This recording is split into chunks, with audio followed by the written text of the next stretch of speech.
All right, let's pay attention. There's finally some MMTLP information here that I think works towards our benefit. Let's pay attention. I'm be a little bit of a cheerleader here. I'm going to Allie on Trade Secrets tell you a little bit about what's going on here. If you haven't watched this video, go watch the whole video. Is important for the shareholders, so keep an eye out on red violets. As I look at the latest updates for MMTLP, it's the first shout to KCAP, who's posted with regard to an update in the Kelly versus FINRA case, and we can see here it's stated that below is what Kelly has just filed in the opposition to FINRA's motion to dismiss. So let's have a look at the summary in terms of what has been stated, and it states here the opposition to FINRA's motion to dismiss broken down for regular investors in plain English. So in section 1, we can see here the breakdown includes FINRA went outside of its legal authority.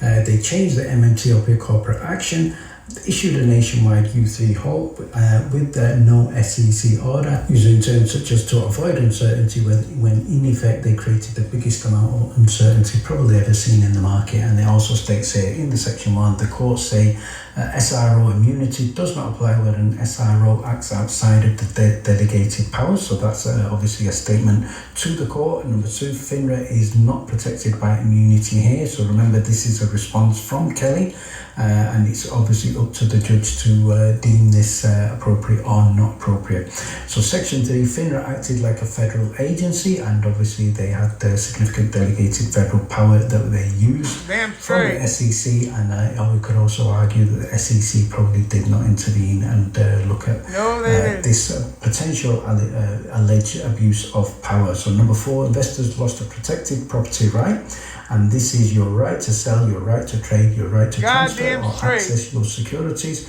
which is also seen as a property right, even though we could argue that this is not a physical product.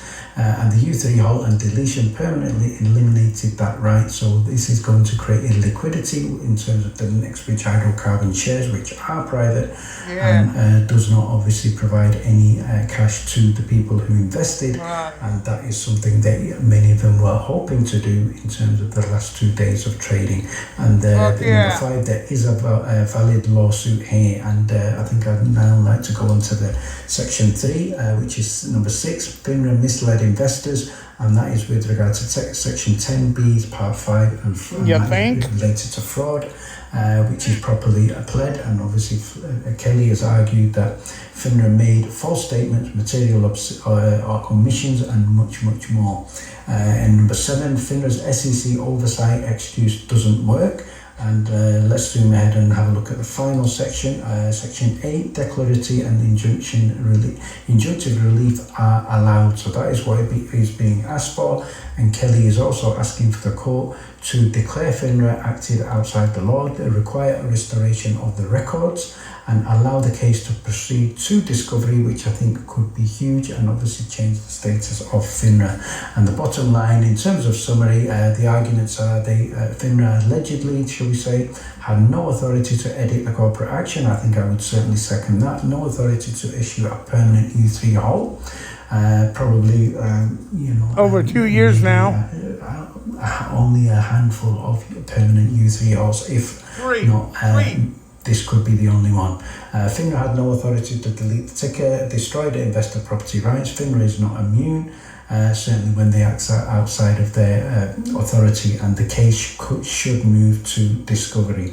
So let's have a look at a response from Scipio, who's also known as Kelly, and he states here, good right upon his 107-page opposition. He has 70 pages of evidence, so it's not... My calculations, they owe me $150 million. And that's not even on the high end. There are $1 trillion that need to be paid out on this. And we need to get a decent judge, an honest judge, to be able to put this thing right. Because it's ridiculous. It's going over 2 years now. Here, we'll let Allie of Trading Secrets and go over and check out his thing. And we'll let him finish this out. It captures the essence of almost everything completely.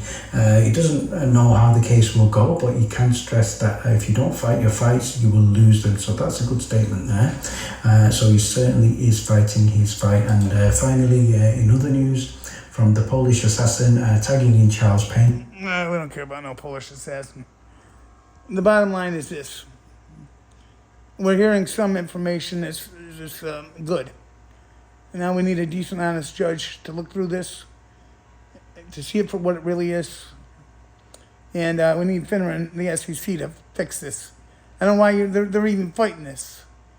They need to go through and make right judgment calls. They're fighting it because they're trying to protect their rich friends. It's over 2 years now. It's ridiculous. How many of us dropped out of this fight since then? You know? No.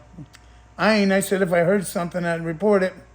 And here's something. And it does sound like we're moving in the positive direction. However, with this and now what's probably going to be other lawsuits and stuff, probably added a few more years to it, which is what we were afraid of 2 years ago when we didn't do that. But we might be at that point where that's what we're going to need to do. Either that or just give all your hedge funds your money and say, no, it ain't worth the effort. Bullshit. All right. Thank you for tuning in. Like, share, comment, spread the word, please. Thank you.